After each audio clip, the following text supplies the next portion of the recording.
I'm Ruth Wedgwood. I'm delighted to be here. I've been asked to talk about the responsibility to protect, which is a term of art but also an emblem of a broader idea. And it may not be familiar to those of you who don't, as I have done, inhabit the United Nations community. But it's a concept that gained great traction in the last years of the tenure of Secretary General Kofi Annan and has endured. Different interpretations of it, but still the idea at its core is an important one. It's the idea that sovereignty, God-given sovereignty, is not without its obligations, that one can't be heedless of the population whose interests you are representing, that there's no nation that really can claim the power to abuse its own population.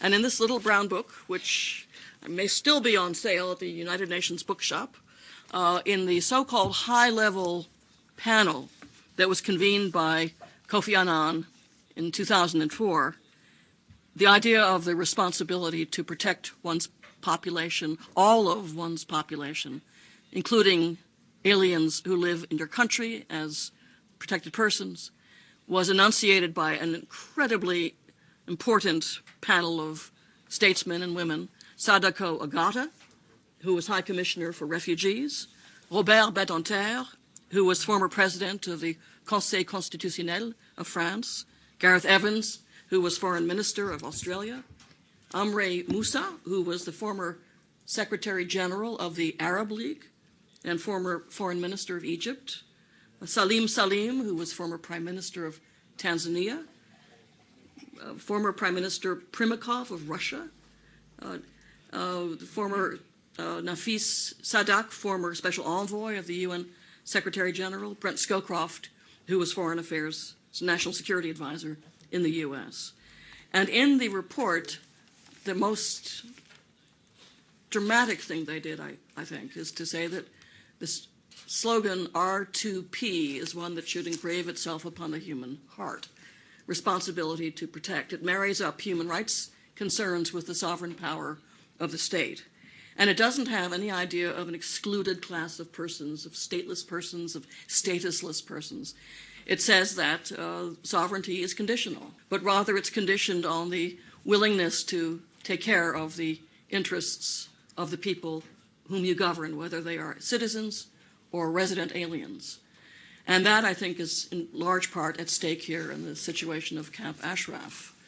It's the Maliki government can say what it wishes, but nonetheless, by the actions of the Iraqi government and the protection provided previously by the American and allied military intervention, the residents of Camp Ashraf were promised protection against mistreatment.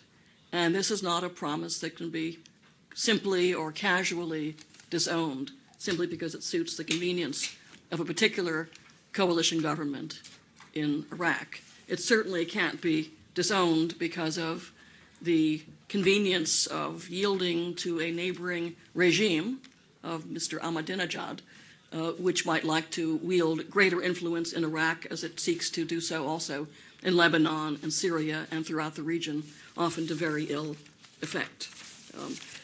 I take it that there is an upcoming United Nations visit to Camp Ashraf, or at least to Iraq. The UNAMI, the UN mission in Iraq, headed by Mr. Ad Melkirk. Certainly the idea of R2P, responsibility to protect, is at its core a UN ideal.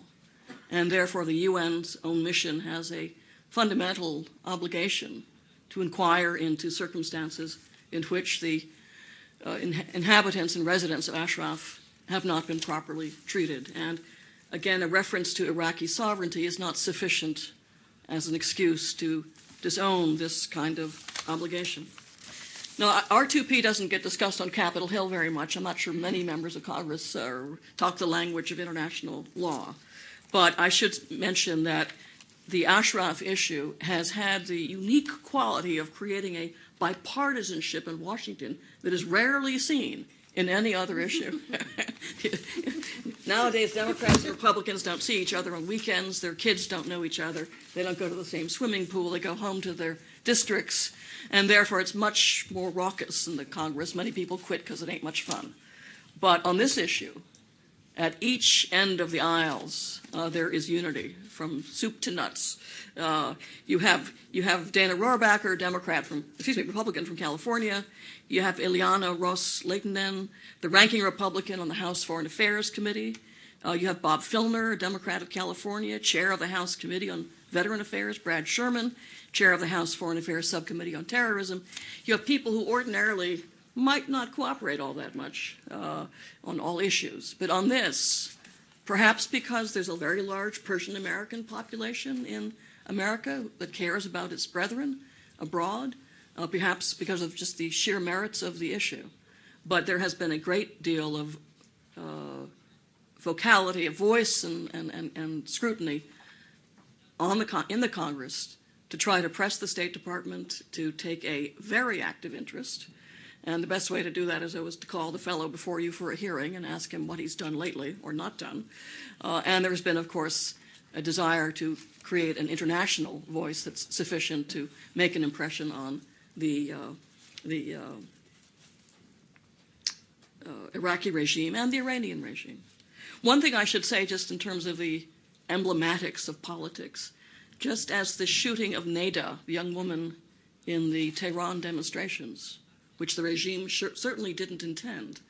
Oftentimes, pugnacious and abusive regimes can create symbols that have a force of attraction that goes beyond anything the regime intended. And they may well have done this here. It may have been a very stupid thing. Shooting Neda through the heart was stupid. To create the symbol of a siege around Camp Ashraf, failing to allow the delivery of basic human goods, creates a symbol that will, I think, redound greatly to the detriment of the stability of the regime in Tehran.